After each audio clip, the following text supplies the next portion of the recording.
Hello students, good morning. आज हम BA second year के सेकंड पेपर के अंतर्गत केंद्र और राज्यों के मध्य वित्तीय संबंधों का अध्ययन करने जा रहे हैं। इससे पहले हम विधायी संबंध और प्रशासनिक संबंधों को अध्ययन कर चुके हैं। संघात्मक शासन व्यवस्था में केंद्र और राज्य सरकारों की जो बीच जो वित्तीय स्रोत हैं, इनके जो विभाजन की समस्या है वो हमेशा से ही बनी रहती है। जब से संघात्मक शासन शुरू हुआ है तब से ये जो समस्या है वो अधिकांश व्यवस्थाओं में देखने को मिलती है। संविधान में केंद्र एवं राज्यों के मध्य वित्तीय जो संबंध है उनका जो निरूपण है या संचालित जो किया जाता है वो कुछ इस तरह से किया जाता है। इसके कुछ प्रावधान रखे हैं कि कर निर्धारण, शक्ति का वितरण और करों से प्राप्त आय का विभाजन, यानी कि कर कौन लगाएगा, किस तरह से शक्तियों का बंटवारा होगा और जो करों से जो प्राप्त आय है उसका भी विभाजन केंद्र और राज्यों के मध्य किस तरह से किया जाएगा। यानी कि संघ के कुछ राजस्व स्रोत हैं जिनसे कि केंद्र सरकार जो है राजस्व प्राप्त करती है, जिसमें है निगम कर है, सीमा है, निर्यात जो किया जाता है भारत से बाहर जो सामान को भेजा जाता है, और कृषि भूमि है। इन सब को छोड़ करके जो अन्य जो संपत्तियां हैं जैसे कि संपदा शुल्क है, विदेशी ऋण है और रेलवे है, शेयर मार्केट है, बैंकिंग है, इन सब से जो आय है वो केंद्र सरकार को मिलती है। और राज्यों के लिए जो आय मिलती है वो व्यक्तियों पर जो टैक्स लगाया जाता है, कृषि भूमि पर लगाया जाता है, जो राज्य के अंतर्गत जो भूमि है या भवन जो बनाए जाते हैं उन पर टैक्स लगाया जाता है, बिजली पर और जो वाहन है इन सब पे जो टैक्स लगाए जाते हैं वो राज्य सरकार के प्रमुख स्रोत हैं। तो केंद्र सरकार के स्रोत अलग हैं और राज्य के अलग हैं, लेकिन इनका जो आय जो हो रही है, ये स्रोत जो आ रहे हैं, इनका किस तरह से बंटवारा किया जाए, कौन सी केंद्र की जो संपत्ति है जो उनकी राज्य में विद्यमान है और उस पर जो टैक्स लगाता है उसको केंद्र ले या राज्य ले, यानी इस तरह से जो आय का विभाजन है उसके संबंध में कुछ प्रावधान रखे गए हैं। अगला है सहायता अनुदान तथा अन्य सार्वजनिक उद्देश्य के लिए दिया जाने वाला अनुदान, यानी कि केंद्र के द्वारा राज्यों को जो सहायता दी जाती है या अनुदान दिया जाता है या कोई भी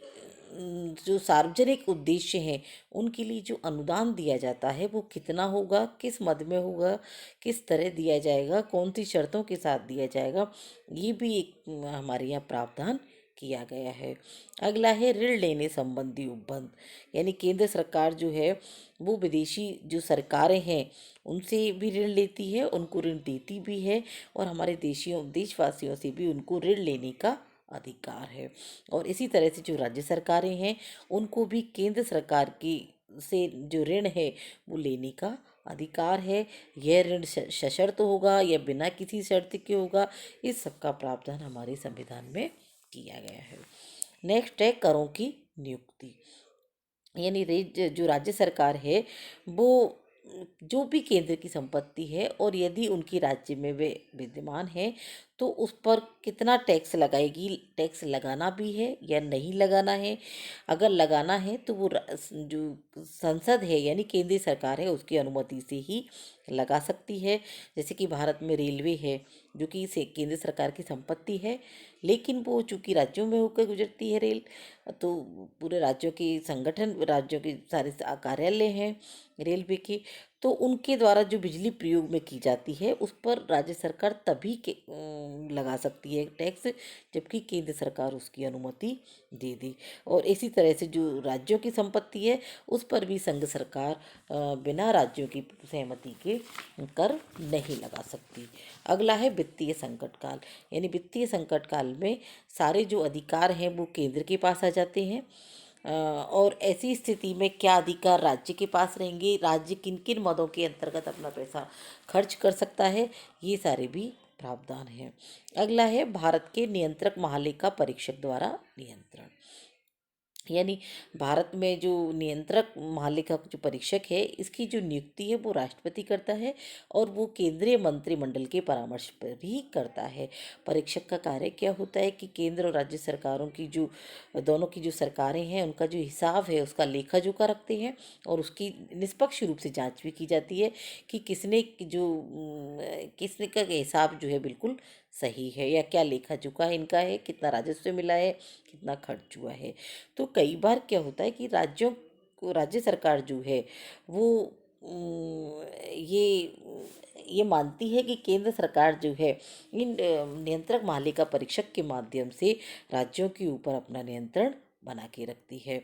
तो इस तरह से हम देखते हैं कि हमारे संविधान में कुछ प्रावधान दिए गए हैं वित्तीय शक्तियों के विभाजन के लिए, जिसमें केंद्र सरकार को अधिक शक्तिशाली बनाया गया है। और ये जो सारे प्रावधान दिए गए हैं इनके कारण कई बार ऐसा लगता है कि हमारे यहाँ केंद्रीयता की स्थिति बनी हुई है। अब आता है कि केंद्र और राज्यों के मध्य तनाव क्षेत्र। ये तो सारे प्रावधान हुए कि इन इस तरह से हमारे यहाँ जो केंद्र सरकार और राज्य सरकार दोनों के मध्य जो वित्तीय संबंध हैं उनका किस तरह से निरूपण किया जाता है। अब आता है तनाव क्षेत्र कि किन किन बातों पर तनाव होता है। इसमें सबसे पहला आता है कि वित्तीय साधनों के वितरण की प्रचलित व्यवस्था। यानी हमारे यहाँ जो वित्तीय साधन है उनका किस तरह से वितरण किया जाए, इसके लिए जो हमारे यहाँ व्यवस्था है उस व्यवस्था में क्या होता है कि जो करों से जो या टैक्स से जो अधिकतर इनकम है वो केंद्र के पास चली जाती है और राज्य इससे खुश नहीं रहते, क्योंकि उनको लगता है कि उनके जो जन कल्याण के कार्य जो है, विकास के कार्य वो किए तो राज्यों के द्वारा किए जाते हैं अधिकतर, और उनके पास इतना बजट नहीं रह पाता है और जो राज्य सरकार है वो उनको पूरी तरह से सहायता राशि या अनुदान भी नहीं देते हैं। तो एक जो मुख्य रूप से जो तनाव है इस दोनों सरकारों के बीच ये वित्तीय साधनों के वितरण को लेकर के होता है। अगला है राज्यों की ऋणग्रस्तता, क्योंकि राज्य जो ऋण लेते हैं वो केंद्र सरकार से लेते हैं और यदि केंद्र सरकार उनको सशर्त देती है, शर्तों के माध्यम से देती है, तो राज्य सरकार केंद्रों के ऊपर निर्भर हो जाती है कि कितना ऋण मिलेगा, किस तरह से मिलेगा, किस मद में मिलेगा और किस शर्तों के साथ मिलेगा। अगला है वित्त आयोग की भूमिका। केंद्र को जो केंद्र द्वारा जो राशि हस्तांतरित की जाती है राज्यों के लिए वो वित्त आयोग के माध्यम से की जानी चाहिए, लेकिन उसका 1/3 भाग ही वित्त आयोग के माध्यम से दिया जाता है। बाकी की जो राशि है वो जो बाकी योजना आयोग हालांकि उसका बंटवारा करता है, लेकिन राज्य ये आरोप लगाते हैं कि केंद्र सरकार योजना आयोग के माध्यम से मनमाने ढंग से उसका बंटवारा करता है। अगला है अंतर्राज्यीय व्यापार। अंतर्राज्यीय जो व्यापार है इसके जो नियम है या नियमन की जो व्यवस्था है वो शक्ति जो है ये केंद्र सरकार के पास होती है और केंद्र सरकार के पास होने से राज्यों को लगता है कि उनकी राज्यों में योजना आयोग और केंद्र का हस्तक्षेप बढ़ जाता है, जिसके माध्यम से कि केंद्र और राज्य दोनों के मध्य जो तनाव है या मतभेद है वो उभर के आते हैं। अगला है मतभेद आर्थिक आयोजन के संबंध में मतभेद। राज्य जो है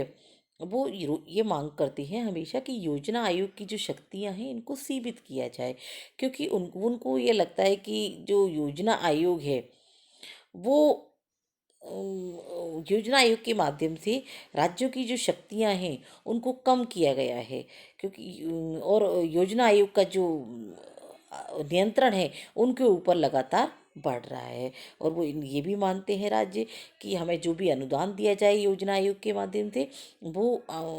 सशर्त नहीं होना चाहिए, बिना किसी शर्त के हमें राशि दी जानी चाहिए। तो इस तरह से कुछ जो आर्थिक जो साधन है या आर्थिक जो बंटवारा है इनके ऊपर केंद्र सरकार और राज्य सरकार में कई बार तनाव देखने को मिलता है और ये तनाव तब ज़्यादा देखने को मिलता है जब राज्यों में सरकार दूसरी पार्टी की हो, दूसरे राजनीतिक दल की हो और केंद्र में सरकार अलग राजनीतिक दल की हो, तब ये जो तनाव है वो हमको ज़्यादा देखने को मिलता है। केंद्र और राज्यों के बीच जो वित्तीय बंटवारे हैं उनकी, या अनुदान है, करों का विभाजन है, इन सब की सिफारिशों के लिए हालांकि समय समय पर आयोगों की स्थापना की जाती है, जैसे वित्त आयोग है, अंतर्राज्यीय परिषद है, सरकारी आयोग है। सरकारी आयोग तो हालांकि जो प्रशासनिक संबंधों को सुचारू रूप से संचालन के लिए किया गया है। तो केंद्र और राज्यों के मध्य वित्त आयोग की जो वित्त आयोग की स्थापना और अंतर्राज्यीय परिषद की स्थापना की गई थी। तो इस तरह से हम देखते हैं कि चाहे वो विधायी संबंध हो, प्रशासनिक संबंध हो या वित्तीय संबंध हो, इन तीनों ही संबंध में हम देखते हैं कि केंद्र सरकार की जो शक्ति है वो अधिक है और राज्यों के ऊपर उनका नियंत्रण स्थापित किया गया है। लेकिन ऐसा नहीं है कि केंद्र सरकार बहुत ज़्यादा इतनी ज़्यादा शक्तिशाली है कि राज्य मात्र एक कठपुतली बन के रह गई हों या इकाई बन के रह गई हों, ऐसा नहीं है। उनकी केंद्र सरकार भी राज्य सरकारों की सहायता के बिना अपनी नीतियों को क्रियान्वित नहीं कर सकती है। इसीलिए हमारे संविधान में ये व्यवस्था की गई थी कि दोनों सरकारें एक दूसरे की पूरक रहें, एक दूसरे का सहयोग करते रहें, क्योंकि तभी केंद्र और राज्यों के मध्य सौहार्दपूर्ण संबंध बने रह सकते हैं और हमारी जो शासन व्यवस्थाएं हैं वो सुचारू रूप से संचालित कर सकती है। तो इस तरह से हमने केंद्र और राज्यों के मध्य विधायी संबंध, प्रशासनिक संबंध और वित्तीय संबंध, इन तीनों की हमने अध्ययन किया है। Thank you.